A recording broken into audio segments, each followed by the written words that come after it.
I don't think it's a coincidence that Americans who so many people probably have to when I think about I don't think it's a coincidence. All right, Shalom. First off, I'm going to give all praises, honor, and glory to Yahweh, Bahasham, Yahweh Shah, Bahasham Kakdas. I want to give double honors to the apostles, the bishops, and elders, Great Millstone, and a sincere Shalom to the Akim out here that's doing it and pushing his work in truth and in sincerity.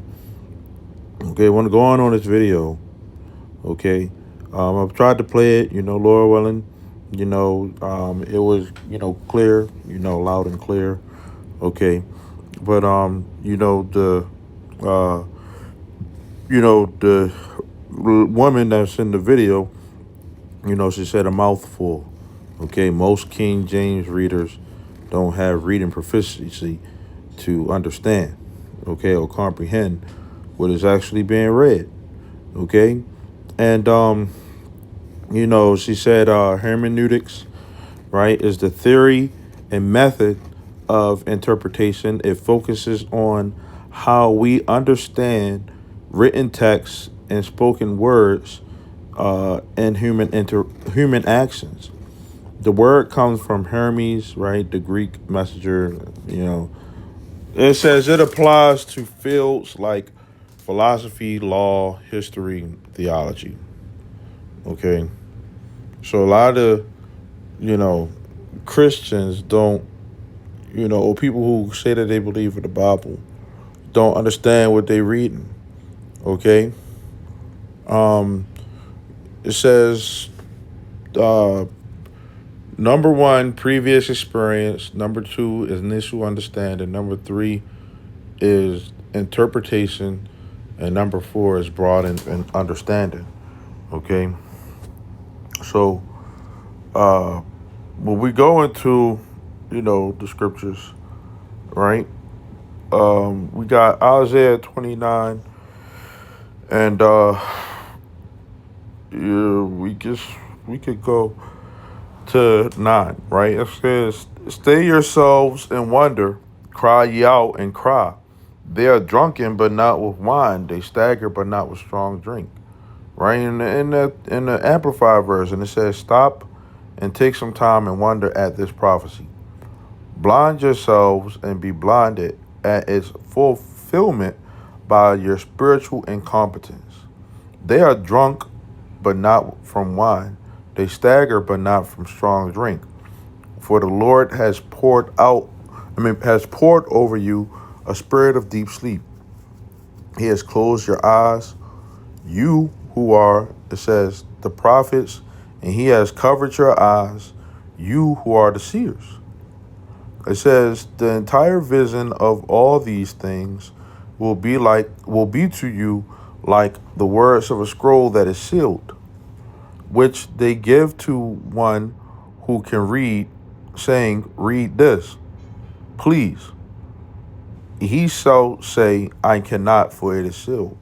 Then the book will be given to the one who cannot read, saying, 'Read this,' and and he will say, 'I cannot read.'" Okay?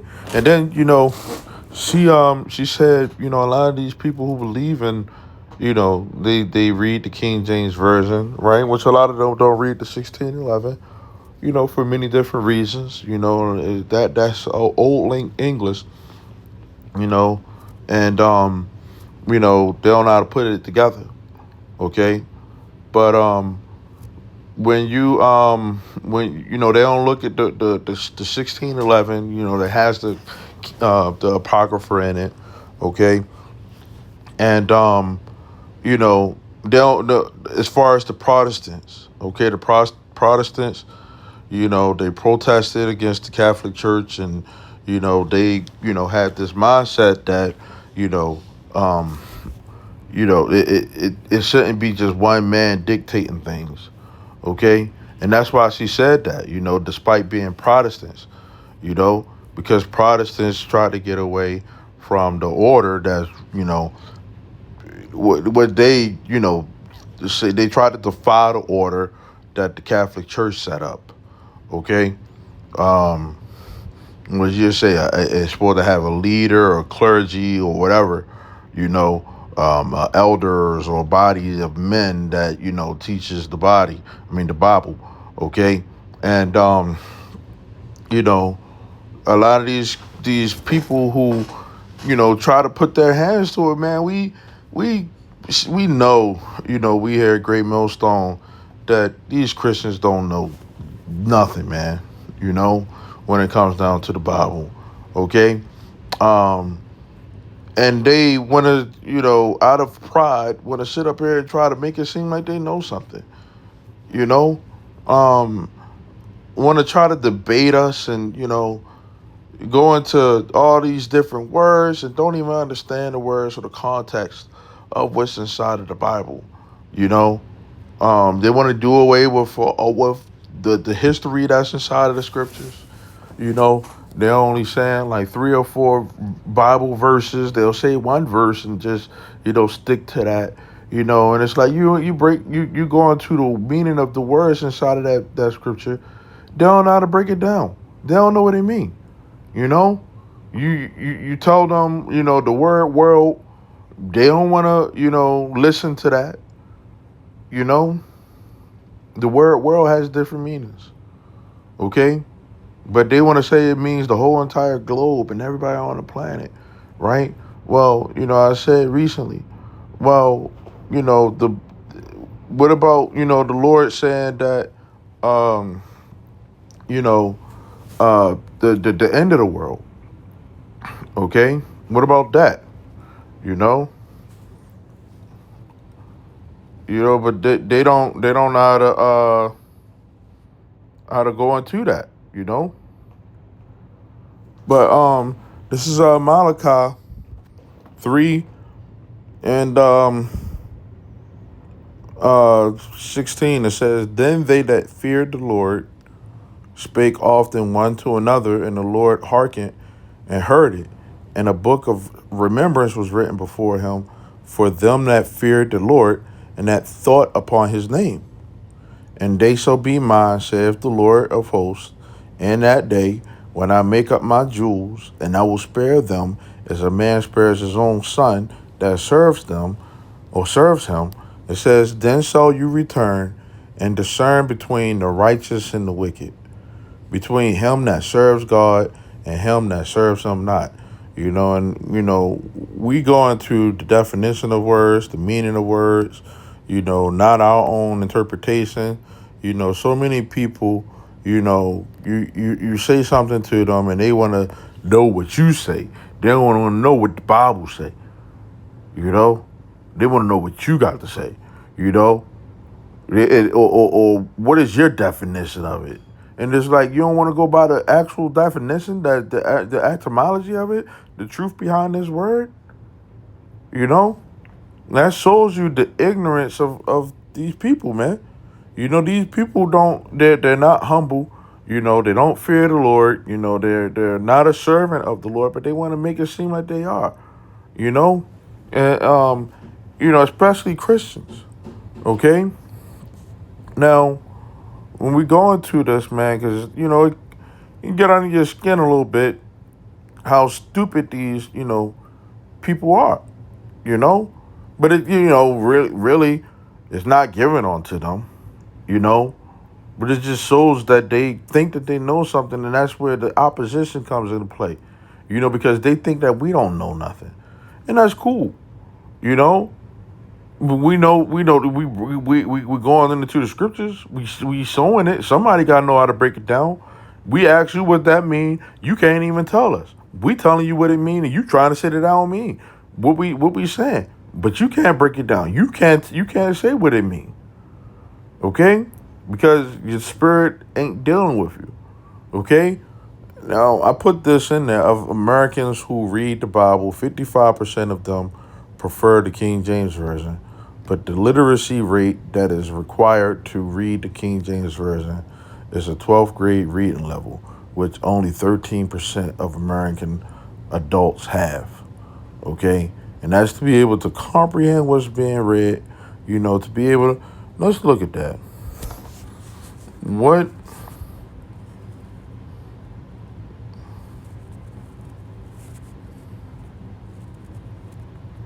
What is a 12th grade reading level?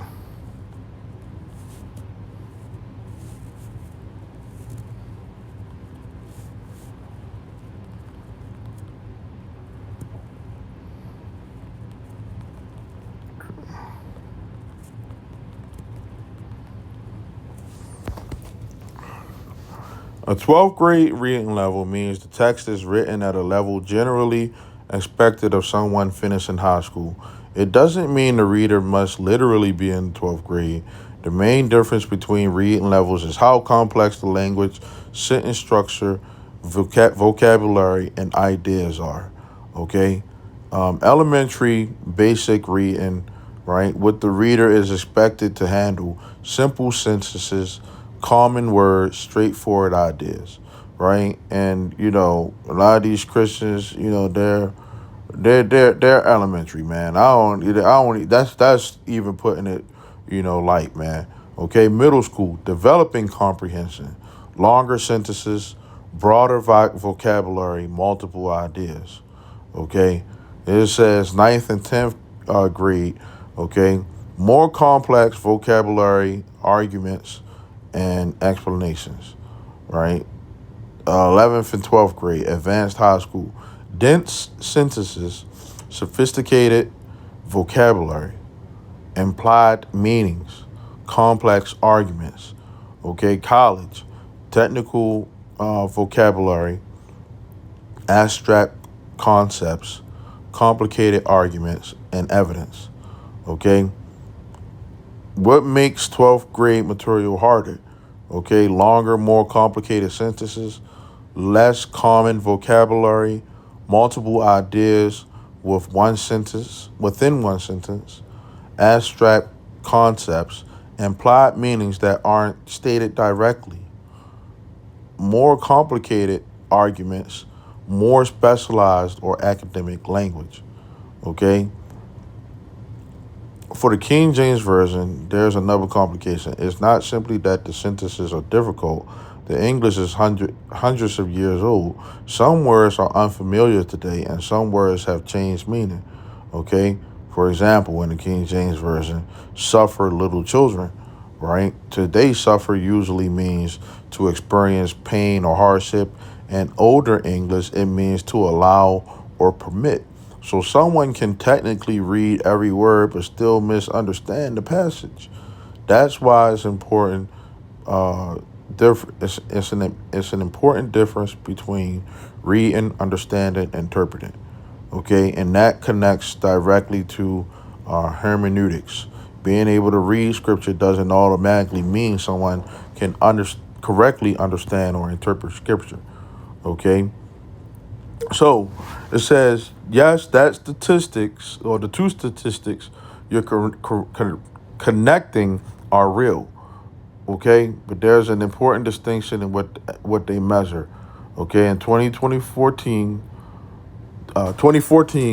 study, the Bible in American Life found that 55% of Americans who read the Bible reported using the King James Version compared to 19% of the NIV.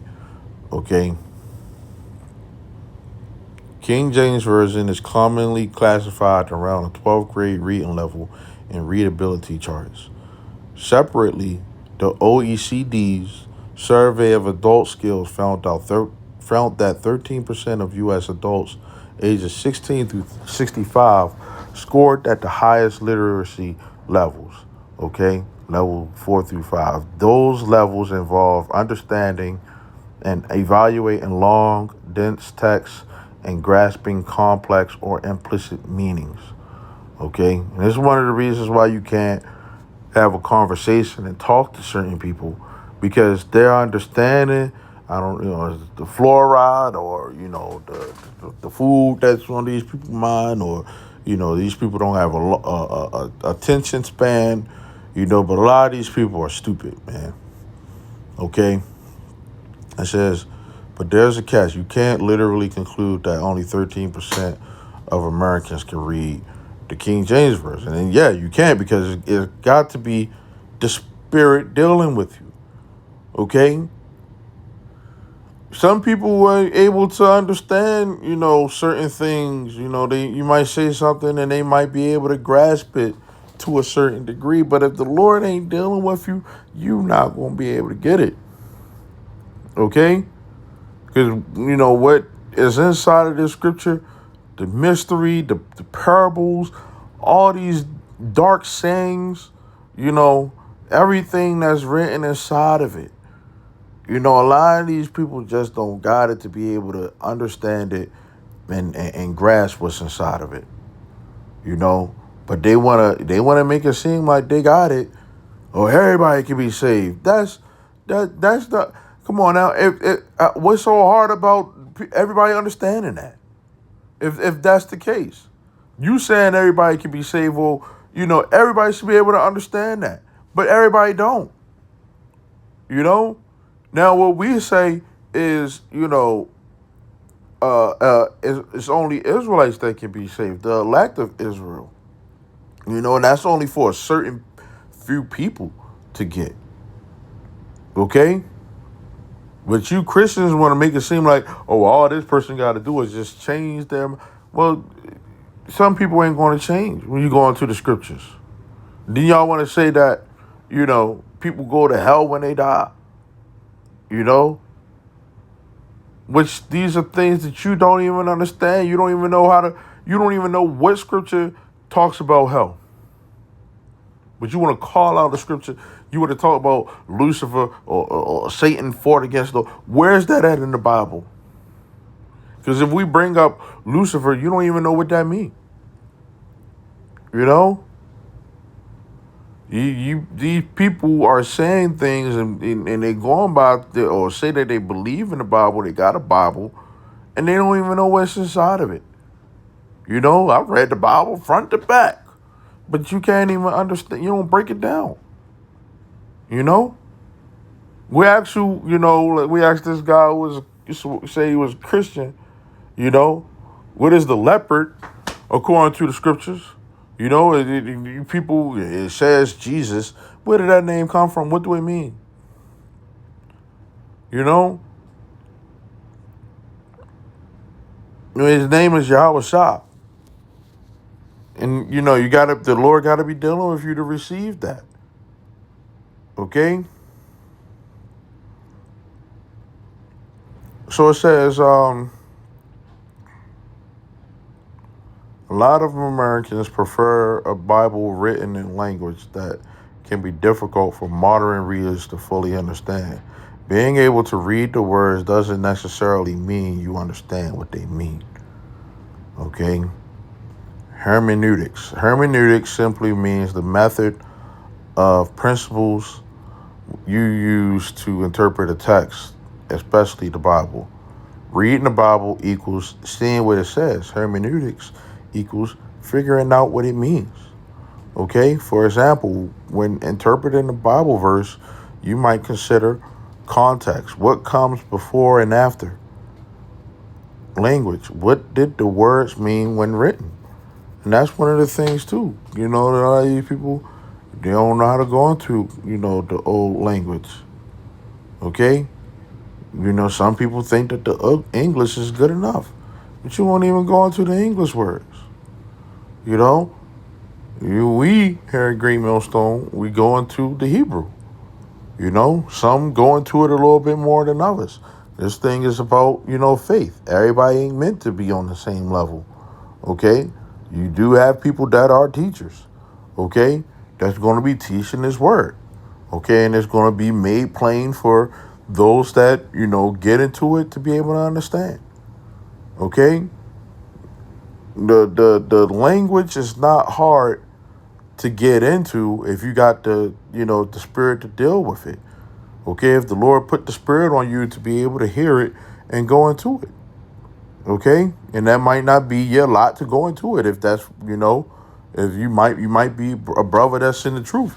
Your lot might not be to go into the language. It might be to go into the history. Okay, or certain interpretations. Okay, it says history, what was happening at the time.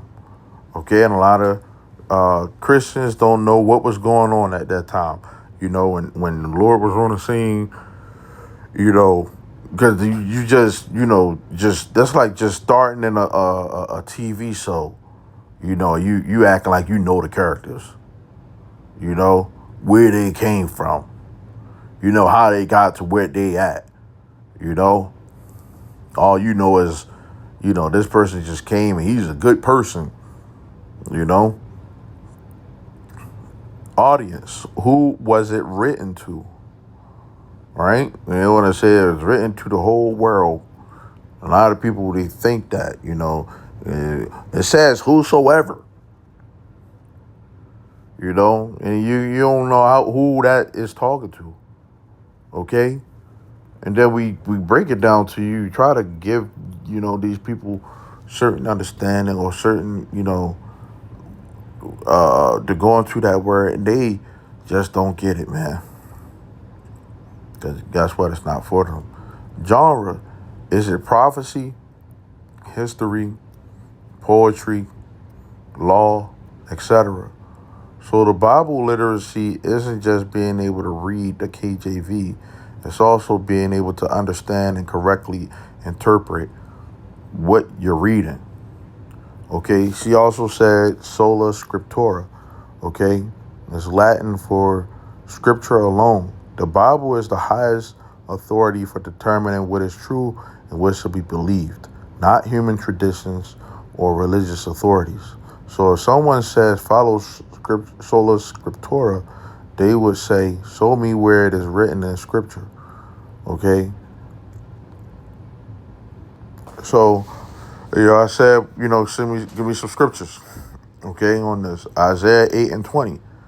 To the law and to the testimony, if they speak not according to this word, it is because there is no light in them. And a lot of these Christians don't know how to determine who has the light because they don't know the scriptures. Okay, you go into these, you know, churches, you know, and you only had two verses, if that, you know, and these people don't even break down nothing that's inside of it.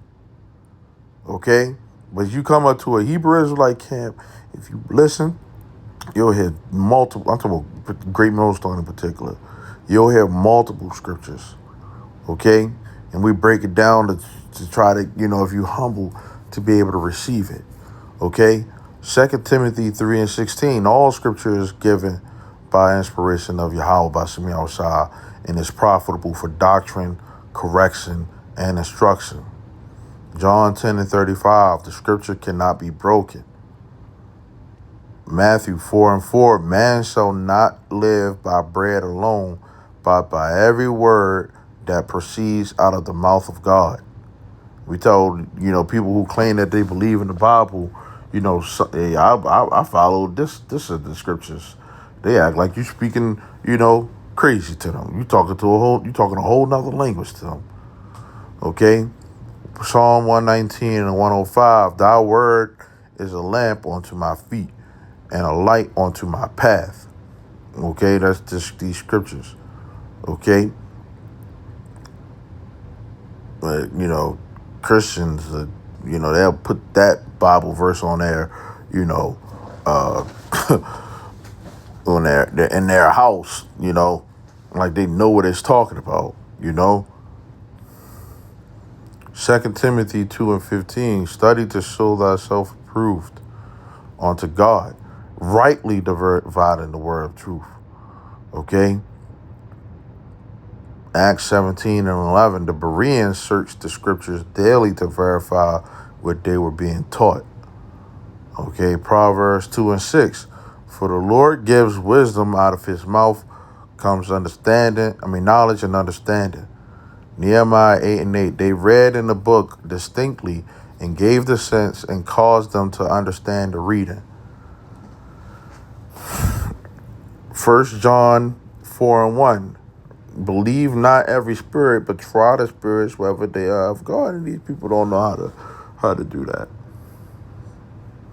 They don't know how to try someone, you know, if they are of the Lord or not. Galatians 1:8, even if an angel preached another gospel, it was not to be accepted. But hey, people will be there. They'll say that King James, read the King James version. You got all these different interpretations. This person is a Christian. They believe in the Holy Trinity. This person is into all these different ways of life. He's a Jehovah's Witness or whatever the case may be. And they'll accept all those different things. All those different beliefs. But hey, when it comes down to Hebrew Israelites, nah, we we the worst, We talking about Yahweh Shah now, okay? Yeah, that's cool. You're not supposed to accept us. We don't want you to accept us. Y'all accepting wickedness. Heck, you even got these other Israelite camps that's doing the same thing. They talking of a whole nother doctrine, okay? And they accept it. All these different groups, come together in unity, and they believe in different things, but they got different gospels. They're not supposed to accept one another. Okay? We don't accept it. You want to try to sit up here and, talk about, the Lord's name is Yahushua or, Jesus and all that. We're not accepting that. Okay? We're not going to keep no company with you. Okay? It says, Matthew 15:3, Yahweh Shah challenged traditions that cause people to transgress God's commandment. Colossians 2:8, beware of being spoiled through philosophy and the tradition of men. Reading scripture isn't enough. You have to understand it, examine the context, and prove what you're being taught by the scriptures themselves. Okay? So, that's pretty much the point. Okay? Lord willing, this was edifying. I want to say shalom till next time.